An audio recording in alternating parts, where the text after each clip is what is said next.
Elikkä Arto Lauri, sulla on niinku tällainen yksi mahdollinen teoria, että miten tämä niinku Fukushiman ydinvoimala-onnettomuus on saanut alkunsa. Haluaisitko kertoa sen? Joo, siinä on semmoinen systeemi, että 2008 niin ydinvoimateollisuuden tämä uraanituotanto muutui energianegatiiviseksi. Ja 2007, 4 kuukauden välein tämä Venäjän Putin ilmoitti 3 kertaa, että Venäjä lakkaa tuottamasta uraania maailmalle, koska se on energianegatiivisesti kannattamatonta. Ja 2008 lopussa kävi niin, että Putin löi hanat tukkoon ja se poisti 70% maailman uraanituotantossa kerralla. Ja Euroopassa ei ymmärretty sitä, että Putin on puhunut niin vakavissa tätä systeemiä, ja siitä tuli semmoinen systeemi, että niin nämä uraanin käyttäjät oli vain ihmiset, mistä tehdään uraania. Areva ilmoitti, että heillä on räjähtäneet Sellafield ja Super Phoenix ja Japanin syöttöreaktorit jäljitä valtavat määrät tätä START-sopimuksessa ylijäänyttä uraanipolttoainetta. Siinä oli vaan sellainen vika, että siinä oli 3,5% tätä uraani-235 ja 6% plutoniumia. Hengenvaarallinen aine. Mutta tämä atomianne sanoi, että ei mitään, että kyllä se käy ja hyväksytettiin se IAL, ja sitten vietiin valtava laivanlastillinen Japaniin sitä polttoainetta. Ja kaikki meni hyvin ensimmäinen vuoden, mutta 2009 ladattiin koneisiin, 2010-2011 tultaessa näitä ruvettiin ajamaan revisioihin näitä polttoaineella ladattuja reaktoreita. Ja siinä vaiheessa, kun niitä ruvettiin aukaisemaan niitä reaktoreita, niin huomattiin, että se tuli 3-kertainen määrä sitä jälkilämpöä, höyryä, valtavat määrät energiaa sieltä. Ja se ei mahtunut niihin alkuperäisiin driver- ja wetwell-tiloihin, missä se pitäisi normaalisti kuolentumaan. Ja sieltä ruvettiin ajamaan reaktoreita auki, ja se puhalletti suoraan ilmaa. Ja siitä tuli sitten semmoinen reaktio, että näitä voimaloita ruvettiin aukaisemaan, revisio eteni, niin aina nousi Japanin yläpuolella oleva tämä ionisaatiotaso ylöspäin. Sitten tämä NATO ja IAEA, mikä kontrolloi tätä yläilmakehän ionisaatiota, niin sinne tuli hälytys, että Japanin päällä säteilytaso on noussut valtavan paljon. Ja sen jälkeen ruvettiin vetämään chemtrailerin kauhia määrä sitä uraanipaskaa sinne alas, ettei se säteilytaso nousi ihan räjähtämispisteestä, ettei typpikehä räjähdä palaamaan. Se ei riittänyt. Siinä vaiheessa, kun huomattiin, että se ei riittänyt, sitä ajettiin 2,5 päivää sen jälkeen ennen Fukushimaa, niin ajettiin kiinalaisten ja venäläisten tietojen mukaan ajettiin haarpilla sinne. 1000 megawatin koneella ajettiin yläilmakehään valtavat määrät energiaa, mutta pöllö ei tajunnutkaan sitä, että sieltä ydinvoimalasta tuleva se ionisaatiopilvi, niin se toimii niin kuin rautanaulana maaruttaen kaiken se energia maaperään.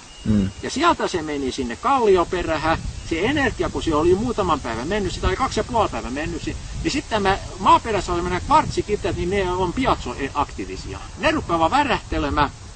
Ja kun se rupeaa värähtelemään se kallioperä, niin silloin se muutui epävakaksi. Eli se tektoninen sauma, mikä on siellä Japanin alla, niin alkoi liikkua.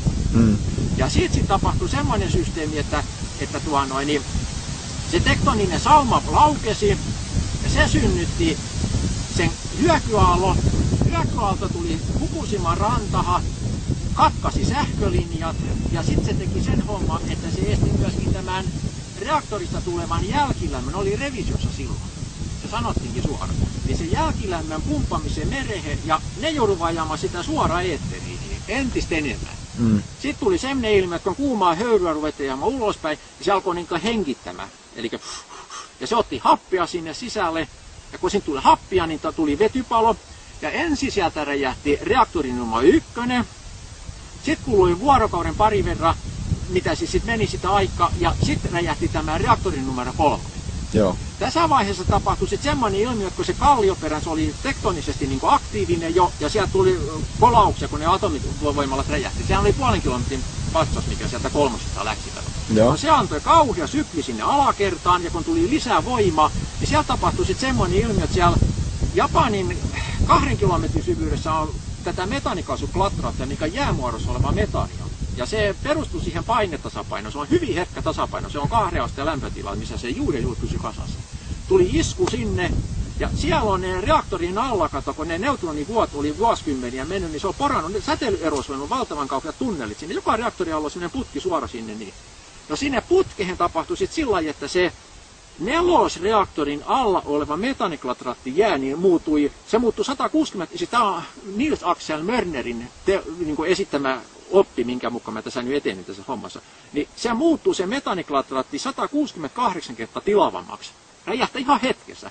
Ja se tulee aivan kosmisella nopeudella siihen säteilyerosion räjäyttämähän putkeen. Löi sen nelosreaktori, mikä oli pysäksissä, missä ei ollut uraania, missä. Kaikki ihmetteli, miksi se räjähti. Sen kuvia ei näytetty ikään koskaan missä, eikä kerrottu, mitä se tapahtui. Ja mä olen nähnyt kuvaa, missä 14 metrin paksu se betoniseinämä on räjähtänyt. Sieltä on niin suora tullut leka sieltä maasisältä.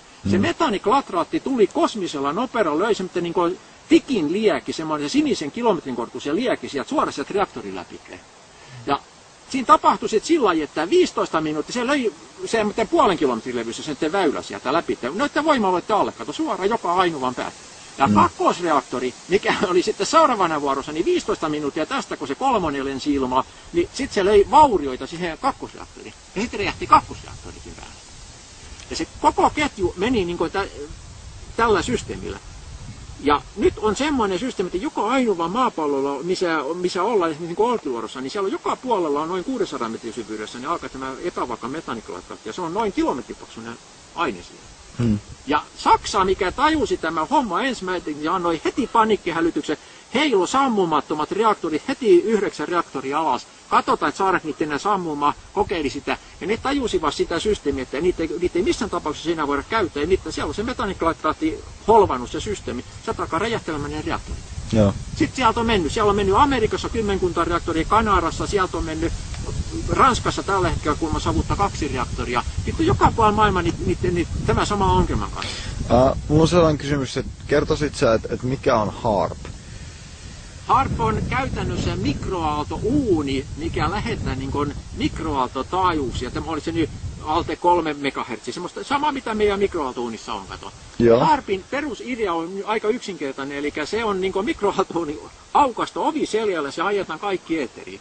Se on semmoinen antennijärjestelmä, se on 3 kilometriä kertaa 3 kilometriä kokoinen semmoinen antennijärjestelmä, missä saadaan semmoisia erilaisia keilasuuntimia aikaiseksi. Okei, ja mistä sitä niin kuin ohjaillaan? Se on suoraan siis lähin on Norjassa, NATO-alaisuudessa. Niitä on Jenkeissä, niitä on pari kappaletta ja sitten on Venäjällä on 2-3 kappaletta. Niitä on niin maailmassa, Saksassa muistaakseni on 1, niitä on pisin pitki siellä. Ja HAARPin tarkoitus on yksinkertaisesti semmoinen systeemi, että sillä saadaan esimerkiksi, jos meillä on ydinvoimalasta tulee säteilionisota pilvi, ja se uhkaa jonkun kaupungin päälle mennä, niin siitä HAARPilla voidaan kuumentaa se yläilmakehän 10 kilometrin korkeuden 1200-1500, jolloin se hajotetaan se ionisaatioplasma. Ahaa. Ja sillä pystytään myöskin ohjaamaan sitten näitä ionisaatiopilviä, että mihin ne menee, kun ne uhkailla suurempia kaupunkeja. Joo. Ja sitten HAARPilla pystytään myöskin tekemään tarvittaessa keinotekoisia sateita. Joo. Sillä voidaan esimerkiksi, nytkin esimerkiksi Fukushiman aikana, niin sanoit, että siellä oli 2-3 päivää satoi koko ajan, kun HAARP teki keinotekoista sadetta, se puhdistaa se ilmakehä, se ionisaatio alaspäin. Joo. Ja sitten kontrolloidaan näitä suihkuvirtauksia ja kaikki tämmöisiä systeemeitä, eli siihen liittyy. Mutta HAARPin tehtävä on juuri nimenomaan se ikään kuin manualisoida sitä, mitä sentrailauksella. Se on vahvistaa sentrailauksen toimintaa. Joo, mutta mikä se käytännössä, minkälainen laite se on? Onko se niinku... Se on radiolähetin siis. Se on radiolähetin. Ja onko se jossain tuolla ylhäällä niinku kertaa, onko se vähän niin kuin satelliitti? Ei, se on maanperässä. Eli esimerkiksi Alaskahan tehtiin, amerikkalaiset tekivät siellä valtavan kauhi tämmöinen kaasukenttä, mikä koko se kaasukentän kaikki energiat niin valjastetaan muistaakseni 1000 megawatin HAARPin käyttämiseen. Ahaa, okei. Eli se vaatii hirvittävän kauheat energiamäärät ja ne on yleensäkin semmoisia, siis aivan järjettömän kauheita lähettymistä. Tämä tuli, puhutaan semmoisesta käsitteestä kuin venäläinen tikka, kun ne ensimmäisen kerran tuossa Virorannikossa rupesivat tekemään näitä systeemejä. Ja mä olen nähnyt niin sitä, se oli Jimissä, kun näytettiin, kun selitettiin sitä, että ensimmäisen kerran ruvettiin näitä säämanipuloituja näitä tekemään. Eli se on puhdas sotalaite. Just. Ja kuka tämän laitteen on niinku kehittänyt? Sitä on sanottu, että se perustuu jo aikana, Tesla on kehitellyt näitä ensimmäisiä alkeita sinne systeemiin. Aivan. Keinotekoinen, ukkonenhallinta. Sanoitte, että nyt esimerkiksi amerikkalaiset manipuloi sillä esimerkiksi pystytään pyörämyrskyn suuntimia muuttamaan. Ja sanoitte, että esimerkiksi tämä mikä hyökkäsi tänne amerikkalaisen pyörämyrskyn, että se oli niin kuin ikään kuin venäläiset, kiinalaiset olisivat hyökännyt sääaseella Amerikan kimppuun. Ja Amerikka teki omia HAARPia torjuakseen tätä systeemiä. Ja nythän puhutaan, että Suomeenkin ollaan jo HAARP-hommalla johonkin Kilpisjärvellä. Ahaa, eli HAARP ei ole siis, se ei ole niinku yksi niinku laite vielä olemassa, vaan yksi kappale, vaan niinku eri mailla on oma tällainen HAARP-järjestelmä. Se on ase. Se on nimenomaan semmoinen ase, mistä suunnitellaan sitä, että ikään kuin korvaa jossain vaiheessa ydinpommia, eli ase, mitä voidaan käyttää, vaikka ei ole sotatilakaan. Aivan. Jenkit esimerkiksi tällä hetkellä ne ryöstää naapurimailta HAARPilla esimerkiksi satepisteitä. Just. Ja pystyykö tällä HAARPilla, niin pystyykö sillä aiheuttamaan esimerkiksi maanjäristyksiä? Joo, siis tää on niinku ihan, siis just niin kuin sanoisin, Fukushimassa tapahtui juuri tämä oleellinen, että HAARPilla tehtiin se maanjäristys. Ja se on kiinalaiset ja venäläiset sanovat, että he mittasivat 2,5 vuorokautta ennen kuin sieltä alkoi liikkumaan niistä HAARP-pommitusta. Ja sitä on täällä netissä paljon sanottu, että Jenkki hyökkäsivät niin silmittömästi suoraan Japanin vasta sen takia, että Japani ei suostunut johonkin valuuttajärjestelmähän mukaan. Aivan. Mutta tämä nimenomaan, mikä siinä on, mikä tässä mun jutussa on niin se pointti, niin on juuri se nimenomaan, että HAARPia käytettiin käskystä torjuakseen sitä kohonnutta säteilyonisaatiota. Aivan. Elikkä huomakka tosta, elikkä siinä on juuri tämmöinen tulkintaero, ja pojat ei niin tajunnut tätä systeemiä, eli kokonaisuudessa esimerkiksi tämä ilmakehän muuttuminen rautanauloksi säteilyonisaatiosta, se muuttui semmoiseksi, että se on pari henkäys semmoista ilman, niin sä kuolet siihen. Se polttaa sut keuhkot.